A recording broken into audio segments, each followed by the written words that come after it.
नमस्कार दोस्तों, स्वागत करती हूँ आप सभी लोगों का टीवी ड्रामा विद मधु में। तो चलिए दोस्तों, हमेशा की तरह मैं आप सभी लोगों के लिए अनुपमा सीरियल के लेटेस्ट एपिसोड के नए अपडेट्स लेकर एक बार फिर से हाजिर हूँ। तो दोस्तों, वीडियो को देखने से पहले अगर आपने अभी तक वीडियो को लाइक शेयर सब्सक्राइब नहीं किया हो तो प्लीज़ कर लीजिएगा और हमें कॉमेंट सेक्शन में अपनी राय जो है वो ज़रूर बताइएगा। तो चलिए दोस्तों, शुरू करते हैं क्या कुछ हुआ है अनुपमा के आज के सीरियल में। दोस्तों, टीवी सीरियल अनुपमा के आज के एपिसोड की शुरुआत में हमें अंश और प्रार्थना को दिखाया जाता है, जहां पर अंश प्रार्थना की मांग में सिंदूर भरते हुए नजर आता है और ये देखकर अनुपमा को अनुज की याद आने लगती है। सभी यहां पर बहुत ज्यादा खुश दिखाई देते हैं और अंश यहां पर प्रार्थना को मंगलसूत्र पहनाता है। वहीं अंश और प्रार्थना की शादी जो है वो अच्छे से पूरी तरह से हो जाती है और सभी यहाँ पर तालियां बजाते हुए भी नजर आते हैं, उन्हें बधाई भी देते हैं। तो लीला यहाँ पर अंश को और प्रार्थना को सबका आशीर्वाद लेने के लिए कहती है, लेकिन तभी अनुपमा लीला को याद दिलाती है कि प्रार्थना तो प्रेग्नेंट है, उसे झुकना जो है वो ठीक नहीं होगा, इसीलिए सभी लोग जो है वो खुद आकर उन्हें आशीर्वाद दे देंगे। बापूजी भी कहते हैं कि हमारी भारतीय संस्कृति की सबसे अच्छी बात यही है कि समय के अनुसार इसमें बदलाव किया जा सकता है और इसीलिए हजारों साल बाद भी ये संस्कृति जो है वो पुरानी नहीं हुई है। सभी यहाँ पर खुश होते हैं और इसके बाद यहाँ पर सब मिलकर अंश और प्रार्थना को ढेर सारा आशीर्वाद देते हैं। डांस रानीज भी यहाँ पर प्रार्थना और अंश को बधाई देते हुए नजर आती है और सभी झूमने लगती हैं।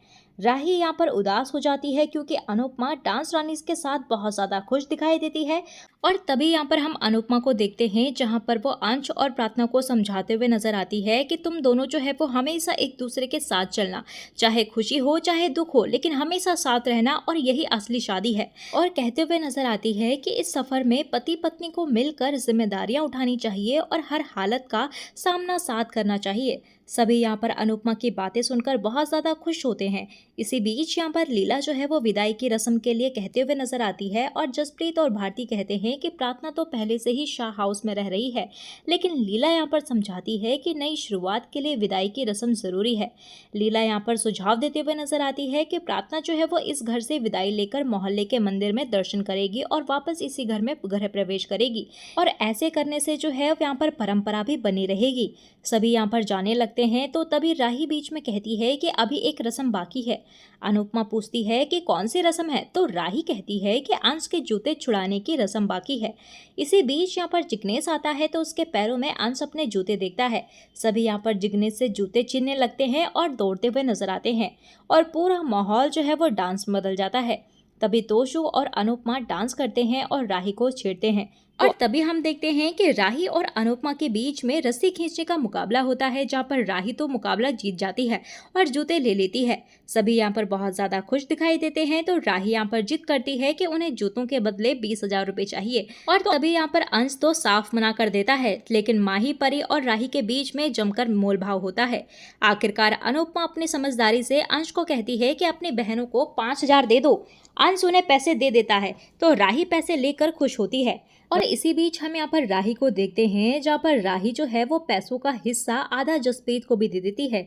तो जसप्रीत और भारती कहते हुए नजर आती है कि हमें हिस्सा क्यों दे रही हो, हम तो लड़के वाले हैं। तो राही कहती है कि अगर तुम लोग हमें जूता नहीं दिखाते तो हम चुरा भी नहीं पाते। जसप्रीत यहाँ पर पैसे ले लेती है और ये देखकर अनुपमा सोचती है कि इंसान के स्वभाव समझना कितना ज़्यादा मुश्किल होता है। एक पल में इंसान दोस्त को दुश्मन बना लेता है और दूसरे पल में दुश्मन को गले लगा लेता है। इसके बाद यहाँ पर लीला जो है वो विदाई की रस्म करने के लिए कहती है और प्रार्थना यहाँ पर अनुपमा से पूछती है कि क्या मैं पापा को कॉल कर लूँ। तो अनुपमा कहती है कि अपने पापा को फ़ोन करने के लिए पूछने की ज़रूरत नहीं है। प्रार्थना यहाँ पर फोन करने लगती है, तभी रुक जाती है। तो अनुपमा के पूछने पर प्रार्थना यहाँ पर दुखी होकर कहते हुए नजर आती है कि जब वो मेरी शादी में ही नहीं आए तो अब वो विदाई में भी नहीं आएंगे। मुझे समझ नहीं आ रहा है कि मैं क्या करूं। तभी अनुपमा उसे हिम्मत देती है और इसी बीच यहाँ पर जिग्नेश जो है वो हंसने लग जाता है। तो बापूजी पूछते हैं कि तुम हंस क्यों रहे हो। तो जिग्नेश कहने लगता है कि शादी जो है वो खुशी का मौका है, इसीलिए हंस रहा हूँ। तभी लीला कहती है कि अभी विदाई हो रही है और विदाई में रोते हैं और तभी यहाँ पर जिग्नेश जो है वो रोने का नाटक करने लग जाता है। वहीं प्रार्थना को दुखी देखकर अनुपमा सोचती है कि पराग जी को देखकर लगा था कि वह अपने आप को यहाँ आने से नहीं रोक पाएंगे, लेकिन पता नहीं वह यहाँ क्यों नहीं आए। प्रेम और राही रोते हैं तो पाके कहती है कि तुम दोनों क्यों रो रहे हो, और कहने लगती है कि प्रार्थना तो तुम्हारे पास रहती भी नहीं थी। अनिल कहता है कि बात पास या दूर रहने की नहीं बल्कि अधिकार की है। बेटी की विदाई के बाद उस पर ससुराल वालों का अधिकार ज्यादा हो जाता है। यही सोचकर मायके वाले रोते हैं। तभी अनुपमा कहती है कि जो उंगली पकड़कर चलना सिखाते हैं, जो हर कांटे से बचाते हैं, बेटी जब उनसे दूर जाती है तो आंखें भर जाती हैं। विदाई के गाने सुनकर भी रोना आ जाता है। तो यहाँ तो सच में विदाई हो रही है। प्रेम भी कहता है कि यह सिर्फ दुख के आंसू नहीं है, इनमें खुशी भी मिली हुई है। मेरी बहन को इतना अच्छा जीवन साथी मिल रहा है, इसकी खुशी भी है। प्रार्थना भी यहाँ पर दुखी होती है और उसे पराग के साथ अपने बचपन की याद आने लगती है। और तभी यहाँ पर अंश जो है वो प्रार्थना को संभालता है और प्रार्थना यहाँ पर दुखी होकर विदाई की रस्म करती है। वह रस्म करते हुए घर से बाहर जाती है और तभी अनुपमा की नजर पराग पर जाती है और तभी वो प्रार्थना को इशारा करती है और पराग को देखकर तो प्रार्थना बहुत ज्यादा खुश हो जाती है। पराग यहाँ पर इमोशनल होता है और सभी पराग को देखकर खुश होते हैं। अनुपमा कहती है कि पिता के आशीर्वाद के बिना बेटी की विदाई जो है वो अधूरी होती है। ये दुख पिता के हर सुख पर भारी पड़ता है और इस दुख पर पिता और बेटी का पूरा हक है। और तभी वो प्रार्थना से कहते हुए नजर आती है कि अब जाओ और अपने पिता के सीने से लगकर अपने हिस्से के आंसू बहा लो। प्रार्थना यहाँ पर रोते हुए पराग के पास आती है और पराग भी यहाँ पर प्रार्थना की तरफ आता है और तभी यहाँ पर पराग जो है वो प्रार्थना को आशीर्वाद देता है। तो प्रार्थना यहाँ पर रोते हुए पराग के गले लग जाती है और उन्हें देखकर सभी लोग जो है वो इमोशनल हो जाते हैं। राही को अनुज की याद आती है और वहीं पराग प्रार्थना के हाथ में परिवार की फोटो देखता है। तो पराग भी यहाँ पर अपने हाथों से बनाया हुआ कार्ड जो है वो प्रार्थना को देता है और ये सब देखकर प्रार्थना तो इमोशनल हो जाती है। तभी पराग यहाँ पर उसके आंसू पोंछता है और उसे अंश के पास लेकर जाता है। अंश पराग के सामने हाथ जोड़ता है तो पराग उसके हाथ में प्रार्थना का हाथ दे देता है। सभी यहाँ पर खुश होते हैं और वहीं दूसरी तरफ गौतम को दिखाया जाता है, जहाँ पर गौतम बताता है कि पराग जो है वो शादी में चला गया है। तो ख्याति और मोतीबा चौंक जाती हैं। वहीं ख्याति कहती है कि नहीं, वे घर पर ही होंगे। तभी गौतम उन्हें वीडियो दिखाता है। गौतम कहता है कि बेटी के लिए उन्होंने अनुपमा के सामने घुटने टेक दिए हैं।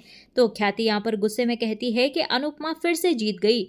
वहीं मोतीबा कहती है कि अनुपमा नहीं जीती, हम अपनों की वजह से हारे हैं। ख्याति यहाँ पर अनुपमा को दोष देती है और वहीं गौतम भड़काता है कि पराग ने उनकी इज्जत के बारे में भी नहीं सोचा और कहने लगता है कि पहले तो मेरी पत्नी ने मुझे धोखा दिया और अब डैड ने भी मुझे मुंह दिखाने लायक नहीं छोड़ा। अब मैं ऐसी जिंदगी जीकर क्या करूंगा। गौतम यहाँ पर चाकू लेकर खुद को मारने की कोशिश करता है, लेकिन मोतीबा उसे रोक लेती है। गौतम कहता है कि मैंने अपने परिवार से ज्यादा इस परिवार को प्यार किया और इस परिवार ने मुझे ही छोड़ दिया। मोतीबा कहती है कि आप आज भी इस परिवार का हिस्सा हैं। गौतम भी कहता है कि अब अंश आपका दामाद बन गया है। मोतीबा कहती है कि हमने अंश को स्वीकार नहीं किया है, हमारे जीते जी प्रार्थना और अंश इस घर में कदम नहीं रख पाएंगे।